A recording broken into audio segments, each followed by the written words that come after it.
गहलोत जी, भाई पदम मेहता जी, सम्मानित मंच उपस्थित बंधुओं और बहनों, बात सरल बलिदान कठिन है, पतन सहज उत्थान कठिन है। बात सरल बलिदान कठिन है, पतन सहज उत्थान कठिन है। गाता है खंडर का हर पत्थर, ध्वंस सरल निर्माण कठिन है। सचमुच में जैसा अभी भाई पदम जी ने कहा कि सन 96 में मेरा छात्रवास जब सूर्य नगरी में था, मैंने तमाम स्कूलों कॉलेजों में नशा मुक्ति का अभियान चलाया और उस नशा मुक्ति के अभियान के बाद में एक नशा मुक्ति की विशाल रैली सूर्य नगरी के सड़कों पर निकलने वाली थी और उसकी हरी झंडी के लिए भाई पदम जी को जब याद किया, इन्होंने केवल अपने आत्मचिंतन के द्वारा उस दिन कहा कि मैं इसकी हरी झंडी तभी दिखाऊंगा जब मैं अपने तमाम अखबार और मैगजीन के अंदर नशा का कोई विज्ञापन नहीं छापूंगा। ये संकल्प लिया और इतना ही नहीं, जब इस संकल्प की मेरे दीक्षा गुरु अणुव्रत आंदोलन के प्रवर्तक आचार्य तुलसी को पता लगा, उन्होंने कहा लोकेश तुमने ये क्या किया, पत्रकार के लिए ये कार्य का निर्वाह बहुत मुश्किल हो जाएगा, नियम तो भावावेश में ले लेता है व्यक्ति। और यूं ही आप जानते हैं पदम जी भावुक बहुत है, मैं अभी मुख्यमंत्री जी से भी कह रहा था, लेकिन इनकी दोनों इनके पुत्र इस तरह से और तैयार हो गए हैं, ये दाई बाई और खड़े हैं। सचमुच में मैं अधिक लंबा समय नहीं लूंगा, इतना अवश्य कहूंगा, पत्रकारिता लोकतंत्र का चौथा स्तंभ है और हमारा लोकतंत्र कैसे स्वस्थ रहे उसके लिए सांप्रदायिक जुनून के खिलाफ, जातिवादी जुनून के खिलाफ जब कलम को कुदार बना करके ये कलम के धनी बात को आगे बढ़ाते हैं, तभी हमारा राष्ट्र की एकता और अखंडता सुरक्षित होती है। सचमुच में ये मानक पत्रिका राजस्थान की एकमात्र एक ऐसी पत्रिका जिसमें पूरा परिवार साथ बैठ करके उसको पढ़ सकता है, देख सकता है। और इन्होंने राजस्थानी भाषा के लिए भी जो कार्य किया है, मैं सचमुच में आज के इस अवसर पर उपस्थित होकर के और साथ ही साथ हमारे राजस्थान के, मैं चूंकि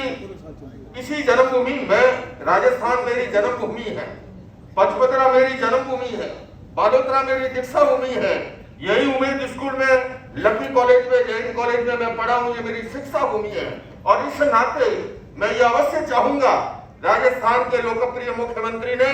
जिस तरह से शांति का एक डिपार्टमेंट खोला है, अहिंसा का पूरे देश में एक नजीर उन्होंने उपस्थित की है। और मैं समझता हूँ इस दुनिया को, जिस समय यूक्रेन और रशिया का युद्ध चल रहा हो, जिस समय धार्मिक असहिष्णुता का माहौल इस कदर हो, और मैं अनेक बार कहता हूँ पर्यावरण प्रदूषण से भी वैचारिक प्रदूषण अधिक खतरनाक है। आजकल मोबाइल खोलते ही जिस तरह से नफरत और घृणा का जो है मसाला भेजा जाता है, आने वाली गली का कचरा तो फिर भी साफ हो जाएगा, किंतु ये नफरत का कचरा जो है हमारी भावी पीढ़ी के मस्तिष्क में जा रहा है, उसको खत्म करने के लिए पीढ़ियां लग जाएगी। मैं अंत में ये अवश्य कहूंगा भाई अशोक जी, आपने जो शांति का, अहिंसा का डिपार्टमेंट खोला है, मैं पिछले दिनों ही अमेरिकी राष्ट्रपति जॉय बाइडेन से मेरी जब चर्चा हो रही थी लॉस एंजलिस के बेवरली हिल्स के अंदर, मैंने उनसे कहा,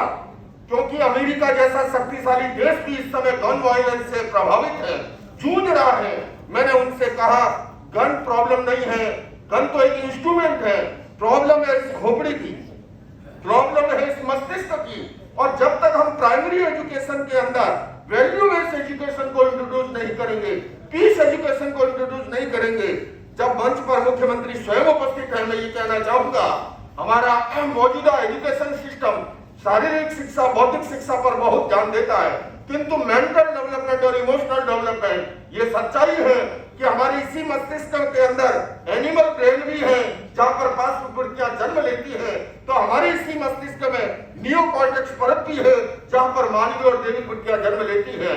मैं ही नहीं कह रहा, एक सन्यासी होने के नाते मेडिकल साइंस कहता है कि स्टूडेंट का अगर पैरासिम्पैथेटिक नर्वस सिस्टम ज्यादा सक्रिय है या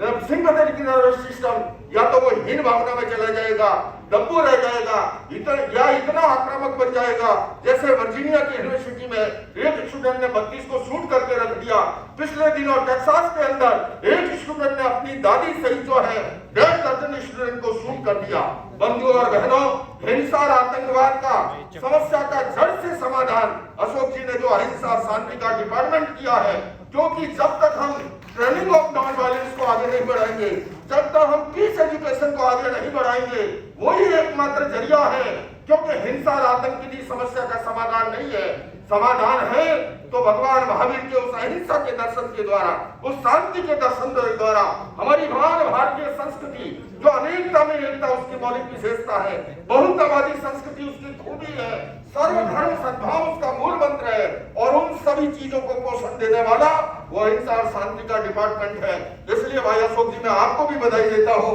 और भाई पदम मेहता जी आपने जो राजस्थानी भाषा के लिए अलग जगह रखी है और मानक के माध्यम से उत्कृष्ट पत्रकारिता के लिए महान प्रतिभाओं को जो आप आगे लाते हैं, मैं उनके सम्मान में भी, और जो बलिदान पदम जी ने किया था, मैं इनके सम्मान में 4 पंक्तियां कहते हुए अपना स्थान ग्रहण करता हूँ। इतिहास कांच के टुकड़ों का नहीं, उज्जवल हीरो का बनता है, और इतिहास घास के तिनकों का नहीं, फौलादी तीरों का बनता है। अरे संग्राम में हथियार डालने वालों,